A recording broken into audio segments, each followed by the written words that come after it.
Shri N V Balakrishnan, ഒരു സവിശേഷമായ സാഹചര്യത്തിലാണ് CPIM-ന്റെ ഈ സംസ്ഥാന സമ്മേളനം നടക്കുന്നത്. ഒരു ഭരണ പാർട്ടി എന്നുള്ള നിലയിൽ 10ാമത്തെ വർഷത്തിലേക്ക് കടന്നിരിക്കുന്നു. കഴിഞ്ഞ 10 വർഷമായി കേരളത്തിലെ ഭരണപക്ഷമാണ് ഇടതുപക്ഷം. സ്വാഭാവികമായി ഉണ്ടാവുന്ന ജനങ്ങൾക്കുണ്ടാവുന്ന വിവിധ തരത്തിലുള്ള വിമർശനങ്ങളും മറ്റുമൊക്കെ സ്വാഭാവികമായി അഡ്രസ്സ് ചെയ്യേണ്ടി വരും.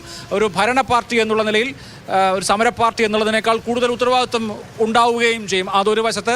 രണ്ടാമത്തെ വശത്ത് രാജ്യവ്യാപകമായി ഉണ്ടാവുന്ന രാഷ്ട്രീയ സാഹചര്യം, ഇടതുപക്ഷം ദുർബലപ്പെടുകയാണ്. ഇപ്പോൾ നമുക്കറിയാം, ത്രിപുരയിലും ബംഗാളിലും ഒന്നും ഇടതുപക്ഷത്തിന് ശക്തിയില്ല. മതേതര ശക്തികളുടെ തന്നെ ശക്തി ക്ഷയിച്ചു കഴിഞ്ഞിരിക്കുന്നു. രാജ്യത്തെ സാഹചര്യം അങ്ങനെയാണ്. ഇങ്ങനെയൊക്കെയുള്ള ഒരു സാഹചര്യത്തിൽ ഒരു പുതിയ നയസമീപനം, അതല്ലെങ്കിൽ അടുത്ത തെരഞ്ഞെടുപ്പ് വർഷത്തിലേക്ക് എങ്ങനെ പോകണമെന്ന് CPM ആലോചിക്കുമെന്നാണ് താങ്കൾ വിചാരിക്കുന്നത്?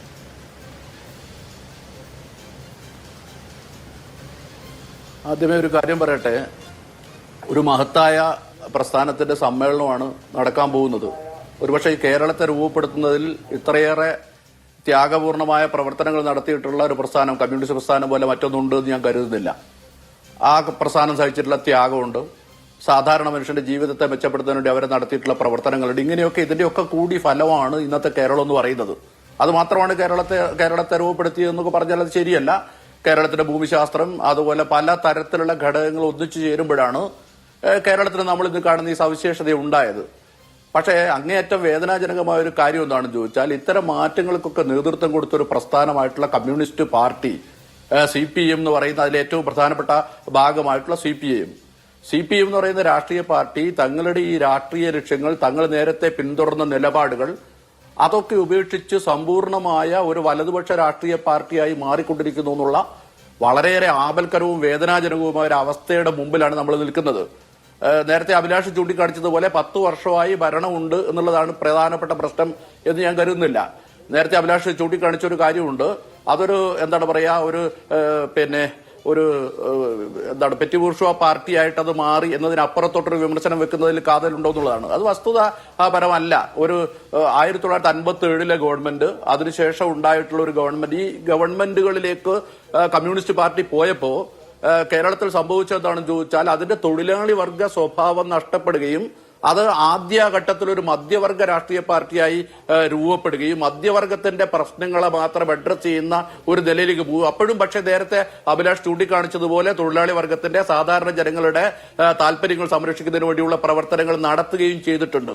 പക്ഷെ ഇന്നിപ്പോ നമ്മൾ കാണുന്നത് ഒരു അങ്ങേയറ്റത്തെ വലത് ബൂർഷ്വാ രാഷ്ട്രീയ പാർട്ടിക്ക് ചെയ്യാനും പോലും അറപ്പുണ്ടാവുന്ന രൂപത്തിലുള്ള പ്രവർത്തനങ്ങൾ പോലും നടത്തുന്ന, അതായത് അടിസ്ഥാന ജനവിഭാഗത്തെ പൂർണ്ണമായി അവഗണിച്ചു കളയുന്ന ഒരു സ്വഭാവത്തിലേക്ക് കമ്മ്യൂണിസ്റ്റ് പാർട്ടി മാറിത്തീരുന്നതിന്റെ ഏറ്റവും അപകടകരമായ ഒരു അവസ്ഥയാണ് നമ്മൾ കണ്ടുകൊണ്ടിരിക്കുന്നത്. അതിന്റെ നയങ്ങളെ പോലും അവര് ഉപേക്ഷിക്കുകയാണ് ചെയ്യുന്നത്. ഇപ്പൊ നേരത്തെ അരുൺകുമാർ പറയുമ്പോൾ കേരളത്തിലെ വിദ്യാഭ്യാസം, അതുപോലെ തന്നെ കേരളത്തെ ഒരു ജ്ഞാന സമൂഹമായി വികസിപ്പിക്കുന്നതിന്റെ പ്രാധാന്യം, അതിലെ വിദേശ സർവകലാശാലകളെ കുറിച്ചൊക്കെ പറയുന്നു. എനിക്ക് അരുൺകുമാറിനെ ശ്രദ്ധയിൽപ്പെടുത്താനുള്ളത്, കേരളത്തെ ഇതൊന്നും ആക്കി തീർക്കുകയല്ല നമ്മൾ ചെയ്യുന്നത്. നമ്മൾ ഈ കേരളം എന്ന് പറയുന്ന ഒരു പ്രദേശത്ത് തന്നെ ഇല്ലാതാക്കുകയാണ്. നമ്മുടെ ഭാഷ, നമ്മുടെ സംസ്കാരം, നമ്മുടെ ജീവിത രീതികൾ, അങ്ങനെ തുടങ്ങിയിട്ടുള്ള എല്ലാ കാര്യങ്ങളും നഷ്ടപ്പെട്ടു പോവുകയും നമ്മൾ ഒരു വിദേശികൾക്ക് വന്ന് താമസിച്ചു പോവാനുള്ള ഒരു ടൂറിസ്റ്റ് കേന്ദ്രം മാത്രമായി തീരുകയും ഇവിടെ ജീവിക്കുന്ന ഒരു ജനതയുടെ ജീവിതം തന്നെ ഇല്ലാതായി പോവുകയും ചെയ്യുന്നതാണ്. നമുക്ക് നമ്മുടെ തൊട്ടപ്പുറത്താണ് തമിഴ്നാട് എന്ന് പറയുന്ന സംസ്ഥാനം. തമിഴ്നാട് എന്ന് പറയുന്ന സംസ്ഥാനത്ത് അവരുടെ ഭാഷ, അവരുടെ അഭിമാനമൊക്കെ സംരക്ഷിക്കുന്നതിന് വേണ്ടി നടത്തിക്കൊണ്ടിരിക്കുന്ന പ്രവർത്തനങ്ങളും കാര്യങ്ങളും പരിശോധിച്ചാൽ നമുക്ക് നമ്മുടെ ഭാഷ പോലും നഷ്ടപ്പെടുകയാണ്. മറ്റൊരു പ്രശ്നം എന്താണെന്ന് ചോദിച്ചാൽ, ഈ ജ്ഞാന സമുദായത്തെ കുറിച്ചൊക്കെ പറയാണല്ലോ അരുൺകുമാർ. സത്യത്തിൽ ഒരു മാർക്സിസ്റ്റ് ഈ പ്രശ്നത്തെ എങ്ങനെയാണ് വിശകലനം ചെയ്യുക എന്നുള്ളൊരു പ്രശ്നമുണ്ട്. നമുക്കറിയാം, മാർക്സിസം പറയുന്നത് ഉൽപാദന മേഖലകളുടെ വികാസത്തോടനുബന്ധിച്ചാണ്, അതിന്റെ അനുബന്ധമായിട്ടാണ് ഒരു ജ്ഞാന മേഖല അല്ലെങ്കിൽ സർവീസ് സെക്ടറൊക്കെ തന്നെ വളർന്ന് വികസിക്കുക. ഇതാണ് മാർക്സിസത്തിന്റെ ഒരു വളരെ പരിമിതമായി പറഞ്ഞാലുള്ള ഒരു കാഴ്ചപ്പാട്. നിങ്ങൾ നോക്കിയാൽ കേരളത്തിൽ കഴിഞ്ഞ 1920 രൂപീകരിച്ച പാർട്ടിയാണെന്നാണ് CPM അവകാശപ്പെടുന്നത്. CPI അത് 25 തർക്കം ഒരു തർക്കം ഇവിടെ നിൽക്കുന്നു. അത് നിൽക്കട്ടെ. എന്തായാലും 1920 എന്ന CPM-ന്റെ നിലപാട് നമ്മൾ ഉയർത്തിപ്പിടിച്ചാൽ 1920 രൂപീകരിച്ചതിന് ശേഷം നമ്മൾ ഒരു നൂറ്റാണ്ട് പിന്നിട്ടിരിക്കുന്നു.